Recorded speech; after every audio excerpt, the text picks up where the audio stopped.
আজকে ভোট কেটে বিজেপির হাত শক্তিশালী করতে চাইছে, সিপিএম কংগ্রেসের অনৈতিক জোটকে একটি ভোটও দেবেন না। বিরোধী যারা বিজেপিকে হারাতে চান, যারা বিজেপি বিরোধী, তাদের সকলকে অনুরোধ করব, কানে শুনে নয় চোখে দেখে ভোটটা দিন। আপনার অধিকারকে সামনে রেখে যারা লড়াই করছে তাদেরকে আগামী দিন আশীর্বাদ করুন, তাদের হাত শক্তিশালী করুন। আজকে নরেন্দ্র মোদী সরকার যদি তৃতীয়বার ক্ষমতায় আসে, আপনার এই ভোট আপনার জীবনের শেষ ভোট হবে, এটা আমি বলছি না। তারা সংকল্প পত্র প্রকাশ করে বলেছে আমরা ওয়ান নেশন ওয়ান ইলেকশন করব। তার মানে মানুষ পঞ্চায়েতে ভোট দেওয়ার সুযোগ পাবে না, পুরসভায় ভোট দেওয়ার সুযোগ পাবে না। 5 বছরে পুরসভা ভোট দিচ্ছেন, পঞ্চায়েতে ভোট দিচ্ছেন, গ্রাম সভায় দিচ্ছেন, জেলা পরিষদে দিচ্ছেন, বিধানসভায় দিচ্ছেন, লোকসভায় দিচ্ছেন। কিন্তু বিজেপি যদি ক্ষমতায় আসে আপনার এই অধিকার কেড়ে নিতে চাইছে। আপনারা দেখুন এরা কতটা নিকৃষ্ট মানের। আমি একটা ছোট্ট ভিডিও আপনাদের দেখাবো। সন্দেশ খালি করে গলা ফাটিয়েছিল। আজকে বিজেপির গঙ্গাধর কয়াল, যে সন্দেশখালী 2 নম্বর মণ্ডলের সভাপতি, সে বলছে শুভেন্দু অধিকারী বলেছিল বলে মহিলাদের মিথ্যে কথা বলে ব্রেন ওয়াশ করে আমরা মিথ্যে ফলস রেপ কমপ্লেন, ধর্ষণের অভিযোগ সিবিআই কে দিয়েছিলাম, পুলিশের কাছে জানিয়েছিলাম, কোনো রেপ হয়নি। আজকে ভারতবর্ষের বুকে বাংলার নাম যারা কলুষিত করেছে, কলঙ্কিত করেছে, আমি আমার ভাইদের মায়েদের জিজ্ঞেস করতে চাই তাদের উচিত শিক্ষা দেওয়া উচিত, হ্যাঁ কি না? হাত তুলে বলুন। প্রধানমন্ত্রী এসে বলছে যে আমাকে ভোট দিন, আর সেই প্রধানমন্ত্রী বলছে যারা মাছ খায় তারা হিন্দু বিরোধী, দেশ বিরোধী। কারা মাছ খান একটু হাত তুলুন তো, একটু হাত তুলুন তো, কারা মাছ খান? মাছ মাংস কারা খান একটু হাত তুলুন। হাতটা নামাবেন না, তুলুন, তুলে রাখুন, তুলে রাখুন, তুলে রাখুন, নামাবেন না। যারা মাছ মাংস খান তুলুন। আমি আগে দিনে একবার খেতাম, এখন 2 বার খাই। বাংলার কৃষ্টি সংস্কৃতি সভ্যতা জানে না, হাত নামাবেন না, তুলে রাখুন। এবার এই ক্যামেরা যারা দাঁড়িয়ে আছে, ক্যামেরা নিয়ে সংবাদ মাধ্যমের ভাইদের অনুরোধ করব যে আজকে বিকেলে আমার ছবি ছাপতে হবে না, টিভির পর্দায় দেখাতে হবে না, এই হাতগুলোর ছবি দেখাও। আর যদি ক্ষমতা থাকে নিরপেক্ষ সংবাদ মাধ্যমের ভূমিকা পালন করে আগামীকাল স্বরাষ্ট্রমন্ত্রী নাকি আবার কৃষ্ণনগরে আসছে, তাকে এই হাতগুলোর ছবি দেখান যে বাংলার কৃষ্টি সংস্কৃতি কি। আমার ছবি দেখাতে হবে না, দেখান। আপনাদের কারোর ক্ষমতা নেই। আপনি ভাবুন একটা রাজনৈতিক দল সে ভোট চাইতে যাবে, আমি কি খাবো? আমি মাছ খাবো না মাংস খাবো? আমি ভাত খাবো না রুটি খাবো না ডাল খাবো? আমি ফুলকপি খাবো না বাঁধাকপি খাবো? আমি ঢেঁড়স খাবো না বেগুন খাবো? আমি রুই খাবো না কাতলা খাবো? পাবদা খাবো না মোরলা মাছ খাবো? শুটকি খাবো না ভেটকি খাবো? ঠিক করবে নরেন্দ্র মোদীর সরকার। এই দলকে উচিত শিক্ষা দেওয়া উচিত। মায়েরা হ্যাঁ কি না হাত তুলে বলুন। যারা আপনার 100 দিনের টাকা আটকে রেখেছে তাদের উচিত শিক্ষা দেবেন, হ্যাঁ কি না?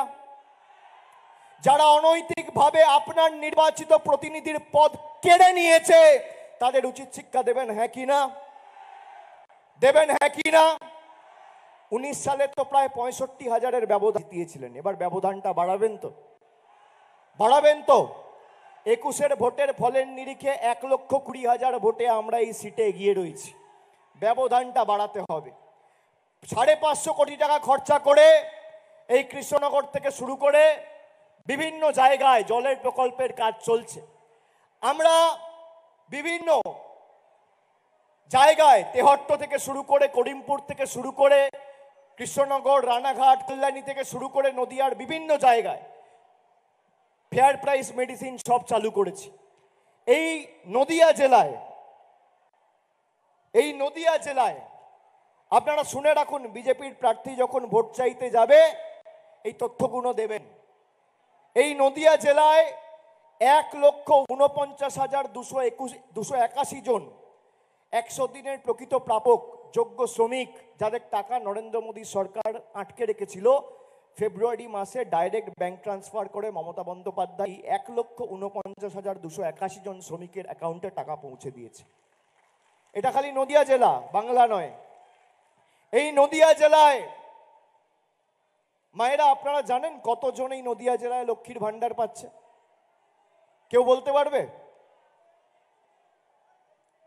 কজন লক্ষ্মীর ভান্ডার পাচ্ছে? এই নদিয়া জেলায় 12,99,233 জন লক্ষ্মীর ভান্ডার পাচ্ছে প্রতি মাসে। রাজ্য সরকার 1883 কোটি 18 লক্ষ টাকা খরচা করে প্রতি মাসে আপনাদেরকে লক্ষ্মীর ভান্ডার দিচ্ছে। এই নদিয়া জেলায় এখনো পর্যন্ত 18,72,994 জন বোন কন্যাশ্রীতে আর্থিক সাহায্য সহযোগিতা পেয়েছে।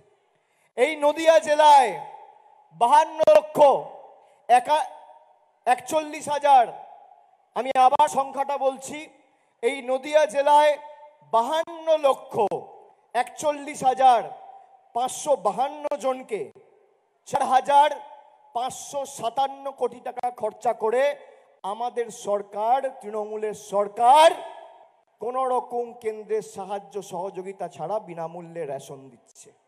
বিনামূল্যে রেশন 52,41,552 জনকে। মাইনরিটি স্কলারশিপ ঐক্যশ্রীতে 27,02,728 জনকে 527 কোটি টাকা দিয়ে আর্থিক সাহায্য সহযোগিতা করেছে। মোদিজি বলেছিল 15 লাখ টাকা করে পাবেন, কেউ পেয়েছেন? কন্যাশ্রীতে মমতা বন্দ্যোপাধ্যায় 25,000, রূপশ্রীতে 25,000, লক্ষ্মীর ভান্ডারে 1,000 আপনারা সকলে পেয়েছেন। যারা সন্দেশখালি নিয়ে গলা ফাটাচ্ছিল, আমি খালি একটা ছোট্ট ভিডিও দেখাবো আপনাদের, 5-7 মিনিট 8 মিনিটে। আপনারা এই ভিডিওটা খালি দেখুন কিভাবে বাংলাকে কুলসিত করেছে এরা। আপনারা দেখুন, আমি ভিডিওটা চালানোর জন্য অনুরোধ করছি। जिस बंगाल में ये नारी शक्ति हो, वो बंगाल देश को आगे ले जा सकता है। और इसलिए मैं मानता हूं कि बंगाल में नारी शक्ति, ये नारी के द्वारा उत्पीड़न जो चल रहा है, उसका जवाब भी नारी शक्ति देगी। নারী শক্তি? আপনারা নারী শক্তির কথা বলেন? ধর্ষণের মতো ঘৃণ্য ঘটনাকে যারা হাতিয়ার করে ভোটে জিততে চায়, তারা নারী শক্তির কথা বলে কোন মুখে? কি লেভেলের কাজ করেছে? রেপ হয় নাই, তাকে রেপে কনভার্ট করে দিয়েছে। আমি তো সেটাই করলাম। আমাকে আগে পড়ে যদি বুঝিয়ে দিত তাহলে তো ওকে আমি রাজি হতাম। আমাকে বোঝানো হয়, আমাকে যদি না বোঝায় তাহলে আমি হক করে যে সই করলাম, কোথায় ভুল করলাম কি ঠিক করলাম, এটা আমাকে বুঝতে হবে। সন্দেশখালি নিয়ে কত বড় বড় ভাষণ দিয়েছেন দেখুন বিজেপির জাতীয় স্তরের নেতারা। স্বয়ং প্রধানমন্ত্রী মোদী কি বলেছেন দেখুন। अब जहां तक बंगाल का सवाल है, मैं मानता हूं कि सुरक्षा एक सबसे बड़ा गंभीर मसला है। जिस प्रकार से संदेशखाली की घटनाएं घटी और जो दबी हुई कोई माता बहन अपने व्यक्तिगत जीवन में बाहर खुलकर कुछ बोलने की हिम्मत नहीं करती। संदेशखाली में जिस प्रकार से मैं उन माताओं को मिलाता था, आंख में से आंसू निकल आते थे, सुनता था तो दर्द होता था। এবার দেখুন আসল ঘটনাটা কি। আজকে মেয়েরা কি এমনি এমনি বেরিয়েছে? এমনি বেরিয়েছে, এটা তো পরিষ্কার কথা। মেয়েরা রেপ তো হয়নি, না কোনো রেপ হয়নি, কিন্তু তাদেরকে আপনারা সেটা বুঝিয়েছেন, আপনাকে বুঝে করিয়েছে। দাদা, এটা কতটা কনভিন্স করলে করানো যায়? তাদের সঙ্গে কত আবার কি জবানবন্দির পরে আবার ফোন করেছি, পুলিশ পায়ে এসে আবার সাক্ষাৎ করছে, অফ করে দিতে হয়েছে, চলে গেলে আবার কথা বলতে হয়েছে। বুঝতে পারছেন না? এটা কি জবানবন্দি দিয়েছিল? কজন? আমার প্রার্থী নিজে জবানবন্দি, প্রার্থী তো এখানেও দিয়েছিল, আরো অনেকে জবানবন্দি দিয়েছিল। এদেরকে যে এই যে আপনারা তো সাজিয়ে দিয়েছেন, এটা কনভিন্স করাটাই কম ব্যাপার আমাদের সামনে।